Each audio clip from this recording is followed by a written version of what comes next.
Ho ho ho. Merry Holiday. Today we have a special treat for you today in the horror reviews. A cult classic horror Christmas film. Not that one. Who even watched Krampus? There we go. A classic. Silent Night, Deadly Night. Our movie starts off with a really wholesome family road trip. It's not often you see something kind of wholesome in a 70s, 80s exploitation slasher film. Honestly, it's really wholesome to see, even going to a mental institution. What the fuck? You can't just throw me into the movie like this movie. You have to get me there and state what's going on. I'm gonna be so angry about it and confused. Wait. Nice beard, Grandpa. You talk about the goblins next? Sadly, however, unfortunately, Grandpa is comatose, and even his son can't wake him up. It's kind of sad, to be honest. As Dr. Extra has the adults leave the room to go to his office, Grandpa reveals he's only been pretending the entire time isn't comatose. What the fuck? Honestly, this is my favorite moment in slasher films, honestly. And also, one of my favorite origins for a slasher movie villain as well. What do you want her for? She can't help you. Nobody can. It's just the way he says why, you know? Just, the kid's face is so unique and cheese. I love it. I love the cheese so much. And the second and most important part of it, however, is just how the scene is portrayed and how a young mind and a young kid actually works. He's willing to believe that Santa is real, and he's willing to believe that an adult is telling him that Santa is evil and he needs to be killed because he's evil. Even though he shouldn't be believing this because, well, he should have been by himself. But hey, you know, what do I know? Grandpa Christmas continues to be evil with a raspy voice as he tells the young child to be terrified of Christmas. The way he makes him talk and makes his family think he's Santa Claus, it's kind of weird, isn't it? On the way home, the child asks, Mommy, were you ever naughty when you were little? Only in Cancun when I let 4 guys run a train on me on the beach. Oh, and this one time in Vegas when Did Santa Claus ever punish you? he was spanking with candy canes that are comically sized. Well, this car ride's awkward now. His car ride's the most awkward thing experience of my life. Just the way to talk about someone who just thought that their grandpa, who I thought was comatose, is alive. It's awkward, you know? Like, they don't want to talk about the fact that kid could have been just coping. And go straight to, well, you know, the old guy's a comatose, so who cares, LOL, you know? As you see here, Santa does come to the store like everybody else does, but he comes with different intentions. To prove that he's fucking strapped, both for cash and has that Glock on him. And Santa does what every Santa does and robs a convenience store. I'm holding you up, asshole. And we get our first kill. Well, it's cool too to see our first kill. It cuts back to the family from earlier as they run to Santa Glock. Unfortunately, however, our cute family meets their end. Need a ride, Santa Claus? Well, no, not exactly. What's the problem? Oh, there's no problem. It's just that I ran into a little bit of lousy luck. As Santa Glock performs fucking homicide and kills the parents and leaves the children for dead. Honestly, it's the most brutal fucking shit I've seen. And I've seen slashers, so I've seen some brutal shit. Well, I see in the future now. As well, our poor child from earlier is traumatized by Christmas, and that's understandable, honestly. God, can you believe the slasher movie using a gun? No slasher movie would ever use a gun, ever. Wait. I'm really glad that in this universe, the nuns are actually nice and try to console our poor child and try to get him to join our reindeer games. So this universe is a little weird, because in this universe, the nuns are actually nice and try to console our hero and let him join the reindeer games. When in reality, well... Go to the church and ask God to forgive you. Sadly, I can't show you this next scene due to nudity, thanks to the YouTube copyright system and the terms of services. However, what I can do is talk about what's happening here in a different way. What's happening right now is the most accurate representation of a PTS trigger in a movie that happens in a long time. It's quick and it's not subtle at all in what's trying to convey here. Look at the way he's frozen in fear as he's standing there, flashing back to the time Santa murdered and raped his mother. The way he reacts to the murdering just happening in his mind's eye. And his reaction to it, it's a lot to take in. It's really a lot to take in, you know? Well, anyways, Let's force the child who witnessed Santa murder his family and participate in this reindeer game where he has to meet Santa. That's a great idea. What could go wrong with that? I understand that this movie is an 80s slashers film, pretending to be the 70s. And mental health advocacy is more of a 2000s thing. But it really seems to be lacking common sense here. This entire scene just lacks common sense. Even for a horror film, we're notoriously bad at mental health. But maybe it won't have any effect on him, Maybe I'm just looking too far into this movie. I say as I already wrote a script and am editing it. But what do I know? Well, anyways, we cut farther in the future, as the child is now swole as fuck.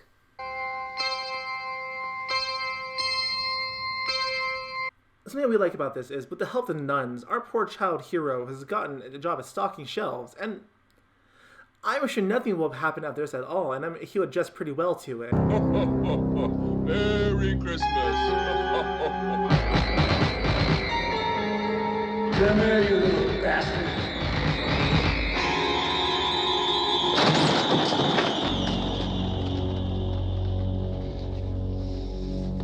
Pamela. Are you all right, Billy? Yeah, You don't look so good. no, I'm fine, really. Come on, Jerry, your mom's expecting. Don't worry about this stuff. I'll straighten it up for you, okay?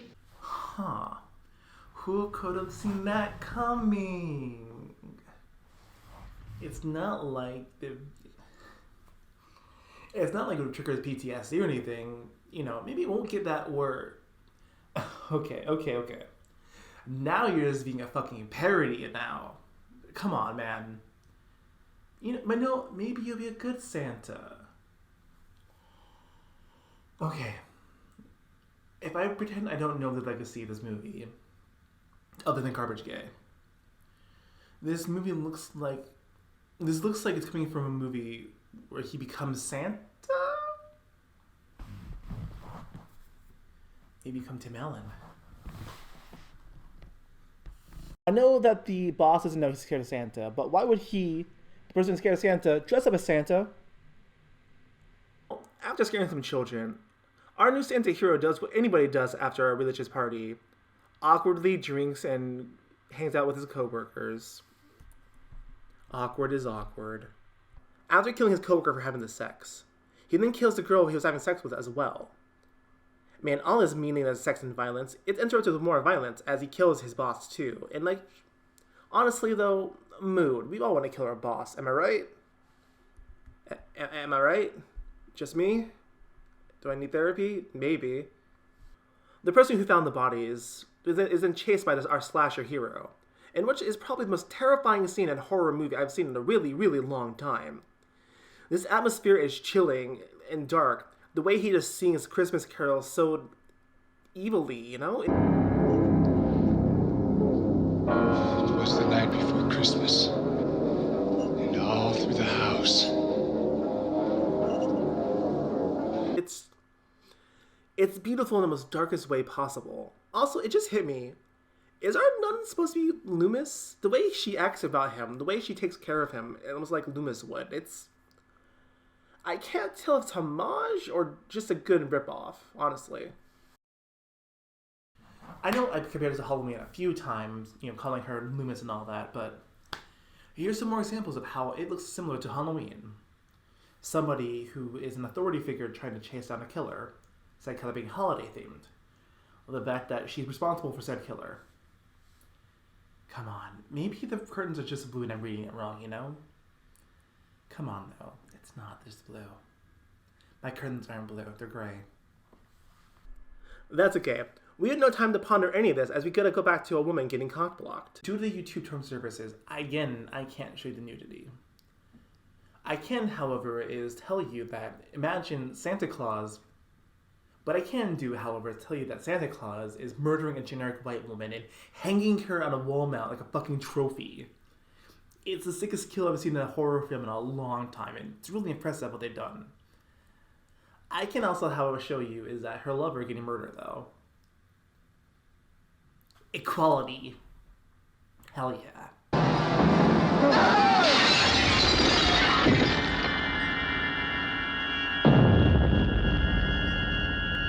Due to the YouTube terms of services, I can't show you the scene where he provides a child a switchblade he used to kill her parents with. But I can show you the smile he does when he's done with it. Well, now that disturbing horror stuff has happened, let's go to the police to see what they're up to. Hold it! Stop right there. Daddy. Daddy?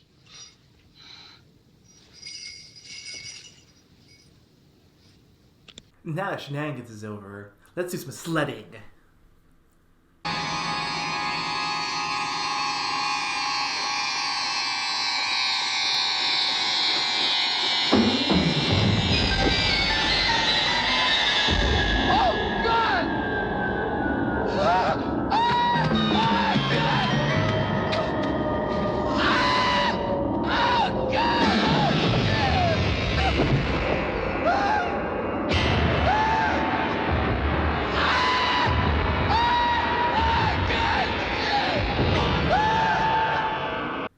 Okay, never mind. Jeez, I'll just play some Sean Palmer post-note reporter instead.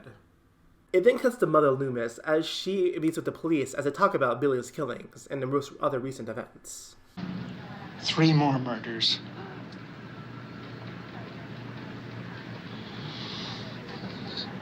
Been eluding my men all night. Kid may be nuts, but he's not stupid. How do you know it's Billy? I mean, sure, we've seen Billy do it, but how does he know it's Billy? It's Christmas time. There's a billion Santas that could be the killer, but it's him? I mean, he's right, but still. How? Well, hey, they confirmed my theory at least. No, he's not stupid. In fact, everything he's been doing has a kind of logic to it. Once you understand what he's gone through. So Mother Loomis and the police then put out a plan to capture Krampus Myers. And let's see how that goes. Okay. Sounds like you need a plan then. What's plan A? Okay, so that failed, but that's fine. I'm sure you have a plan B, right? Let me guess. It's go there to the orphanage and shoot him. Oh, thank God it is. This is a confident 1980s slasher film, that's right. Okay, so let's see how you can do this here today now. You're a horror film and a slasher film. So what you're going to do is have a big philosophical conversation with him, and Mrs. Loomis is going to take him down and arrest him, right? They just fucking shoot him? That's it? That's actually how it ends, though? I was just joking, but I mean, I'll take a W. I mean, they just shoot him. Why can't more slasher films do this? I mean, wait. What do you mean there are 10 more minutes off-screen person that they're not actually there? How long are the credits? Captain, we got a problem here. The description of the dead man, it's all wrong. What do you mean all wrong? Martin says the guy's about 50, under 6 feet tall. My God. It's Father. Boy, I really hope somebody got fired for that blunder. So, Plan B failed horribly. What's left? So they shoot him for realsies this time. When I first saw this movie, I didn't expect the cops to actually kill him, but damn. I was right, and I'm satisfied that they did it, honestly. And so the movie ends, with poor little Billy dying in Mother Loomis's arms. It's a twist nobody would have saw coming, especially in a slasher horror film with 5 fucking sequels. But that's okay. It's an interesting way to go, I suppose. I'm not a bit snarky over the film, which is kind of absurd, but in the end, I actually really like this horror film. On a psychological level, it makes sense. On a philosophical level, it makes sense. And it's a damn good fucking film. I mean, the editing is spectacular. The acting is spectacular. This movie is the best horror film in the 80s. Like, if you had to do a pantheon of horror films, it should be this, and Halloween, and then, like, New Nightmare. If you can find this movie, go get it. It's worth your time and money. What else could I say about this film? It's fucking great. I actually want to do some final thoughts, however. I mean, aside from some obvious comparisons to Halloween, which I think was on purpose, it's a good film. I mean, its pacing's pretty good. The acting's, again, spectacular. The kills are fucking fantastic, especially for a slasher film. They're all unique. And not just, you know, oh, they're having sex, stab, stab, stab. I mean, that happens a couple times, but still. Overall, it's a good film. Go watch it. Merry Christmas, Happy Holidays, whatever you celebrate. Next Giga, have a wonderful day, stay safe. Credits.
This is water, by the way. It's for comedic effect.